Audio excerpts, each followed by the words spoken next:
నమస్కారం, మీరు చూస్తున్నారు HN9 టీవీ. నెల్లూరు జిల్లా మనుబోలు మండలం లింగారెడ్డిపల్లి గ్రామంలో సోమిరెడ్డి సమక్షంలో శనివారం టీడీపీలోకి 30 కుటుంబాలు చేరాయి. ఈ సందర్భంగా ఏర్పాటు చేసిన సభలో మాజీ మంత్రి సోమిరెడ్డి మాట్లాడుతూ జగనన్న ప్రభుత్వం నిర్మిస్తున్న ఇళ్ల నిర్మాణంలో ₹1 కూడా రాష్ట్ర ప్రభుత్వానికి లేవని విమర్శించారు. జగనన్న కాలనీని కాదు మోడీ కాలనీ అని పేరు పెట్టాలని సూచించారు. జాతీయ బ్యాంకులు రాష్ట్ర ప్రభుత్వాన్ని బ్లాక్ లిస్ట్ లో పెట్టాయని, మంత్రి కాకాని ఆయన అనుచరులు సర్వేపల్లి నియోజకవర్గంలో దోచుకుంటున్నారని విమర్శించారు. ఇసుక మైనింగ్ కొండలు కరిగిపోతున్నాయని దుయ్యబట్టారు. 2015 తుఫాను సమయంలో టీడీపీ ప్రభుత్వంలో వరద బాధితులకు ₹4,000తో పాటు నిత్యావసర సరుకులు కులాలకు అతీతంగా అందజేశామని గుర్తు చేశారు. 2024 ఎన్నికల్లో రాష్ట్రంలో జగన్మోహన్ రెడ్డిని, సర్వేపల్లి కాకాని గోవర్ధన్ రెడ్డిని ఇంటికి పంపడానికి ప్రజలు సిద్ధంగా ఉన్నారని అన్నారు. అన్యాయాలు, అక్రమాలకు పాల్పడిన వారిని తమ ప్రభుత్వం అధికారంలోకి వస్తే వదిలిపెట్టే ప్రసక్తే లేదన్నారు. అనంతరం పార్టీలో చేరే వారికి టీడీపీ కండువాలు కప్పి ఆహ్వానించారు. టీడీపీ యువ నాయకుడు ప్రసాద్, మధు ఆధ్వర్యంలో చిన్న గ్రామమైన పెద్ద ఎత్తున జరిగిన ఈ కార్యక్రమంలో మండల కన్వీనర్ గాలి రామకృష్ణారెడ్డి, భూమి సురేంద్ర, వెంకటాచలం మండల అధ్యక్షుడు రాజా యాదవ్, పి రామకృష్ణయ్య, మస్తానాయుడు, వెడిచెర్ల వెంకటరమణారెడ్డి, సాని వెంకటరమణయ్య, చల్లగిరి ప్రసాద్, శివుడు రాజాగౌడ్ పెద్ద ఎత్తున టీడీపీ నాయకులు పాల్గొన్నారు.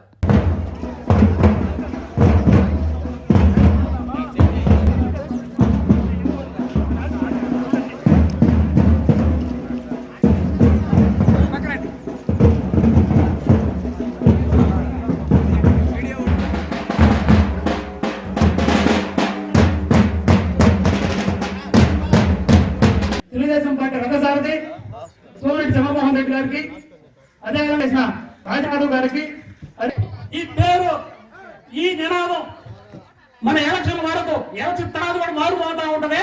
ఖచ్చితంగా సోమిరెడ్డి గారిని ఈరోజు ఈ రాబోయే ఎలక్షన్ లో మనందరం కూడా ముందుండి గెలిపించుకోవాల్సినగా అందరం కోరుకుంటూ, ఈరోజు వీరంపల్లి పంచాయతీ లింగారెడ్డిపల్లి గ్రామంలో ఒక 30 కుటుంబాలు బీసీలు, ఎస్టీలు పార్టీలో చేరారు. వాళ్ళందరికీ నేను స్వాగతం పలుకుతుండా. ఇది తెలుగుదేశం వాళ్ళని తెలుగుదేశంలో చేర్చుకోలే, ఆయన కాకాని గోవర్ధన్ రెడ్డి చేస్తుంటాడు. వైసీపీ వాళ్ళని చేరినట్టు వాళ్ళకే వైసీపీ కండువాలు వేస్తుంటాడు. ఇది పచ్చి మా పార్టీలో వాళ్ళు కాదు, చేర్చుకున్నాం, వాళ్ళు ఇష్టంగా వచ్చారు.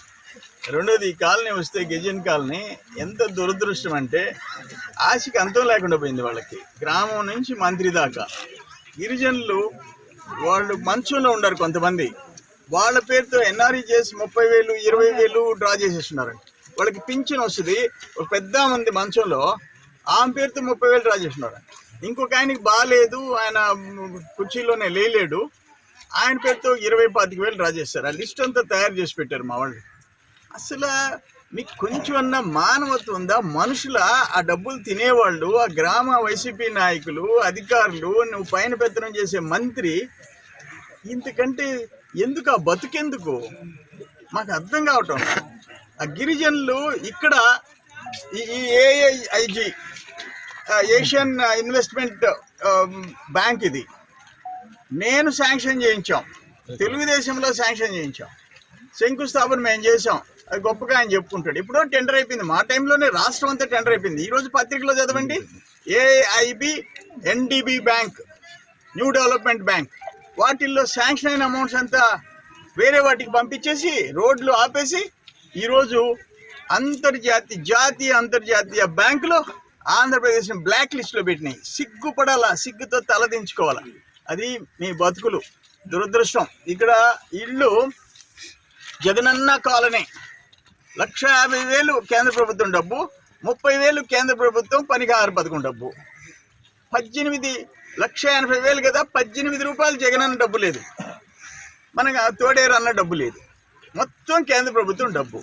మళ్ళీ వాళ్ళ దగ్గర సిఎస్ఆర్ ఫండ్ 15,000 వస్తే ఆ డబ్బు మాకేను మీకు సంబంధం లేదంటారంట. అక్కడ చూస్తే ఎంత ఘోరమైన క్వాలిటీ కట్టున్నారు. వీళ్ళు ఎప్పుడు పూర్తి చేస్తారు? ఏం చేయబోతున్నారు మీరు? వాళ్ళని డబ్బులు అడుగుతారా? 50,000 ఇండి, 60,000 ఇండి అని. వరకప్పుడులో ఇదే పని చేశారు. 60,000 తీసేసుకొని కాంట్రాక్టర్ కనపడటంలో ఇళ్ళు మధ్యలో వదిలేసారు. ఎవరోళ్ళు? గిరిజనులు. మరి గిరిజనులు నోటికాడ డబ్బు కూడా కొట్టేవాళ్ళు ఒక మనిషి జన్మేనా అంటున్నా నేను. ఇంతకంటే ఘోరమా? అదేమంటే మమ్మల్ని తిరిగి తిడతారు. ఇదే వీరంపల్లి పంచాయతీలో భానుచంద్ర కుర్రోడు బతుకు తెరువు తీశారు. 9 ఏళ్ళ నుంచి షిఫ్ట్ ఆపరేట్. ఇంకొక జేఎల్ఎం 3 నెలల నుంచి సెలవు వెళ్ళిపెట్టి అతను గిరిజనుడు. అంటే తోటలో మడగట్టమంటారంట, లేకపోతే అమ్మాలి బూతులు తిడతారంట. ఏందయ్యా ఇది? ఎక్కడున్నాం మనం? ఇదేమన్నా రాచరికమా మీ ఇష్టం వచ్చినట్టు మాట్లాడేదానికి? అది పరిస్థితి. అడిగిన పెంచులయ్యని అతను గిరిజన నాయకుడు 13 మంది ఎస్టీ కేసులు పెట్టి ఆయన కారు అర్ధరాత్రి లేపేస్తారు. ఏంటంటే భానుచంద్రకి న్యాయం చేయండి, ఉద్యోగం చేయమని అడిగా అంట. అంత ధైర్యమా అని కోపం వచ్చింది మంత్రి గారికి, వ్యవసాయ మంత్రి గారికి. ఇది పరిస్థితి. ఇంకా 2-3 కుంభకోణాలు నా దృష్టికి వచ్చినాయి, తర్వాత బయట పెడతాను. నేను ఒకటే చెప్తుండా, ఫస్ట్ ప్రయారిటీ ఎస్టీలు, గిరిజనులు, సెకండ్ ఎస్సీలు, థర్డ్ బీసీలు.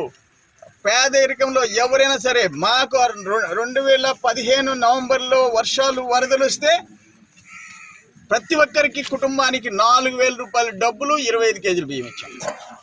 ఈరోజు 2,500 తగ్గించారు. అది గిరిజనులకే పరిమితం చేశారు.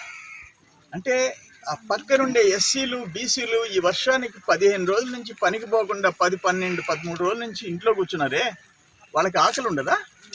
వాళ్ళకి ఇవ్వరా? 4,000 ఇచ్చేసి 25 కేజీలు మేము ఆ ఊర్లో ఎస్సీ, ఎస్టీ, బీసీ, ఓసీ ఎవరుంటే వాళ్ళకి ఇచ్చాం కదా.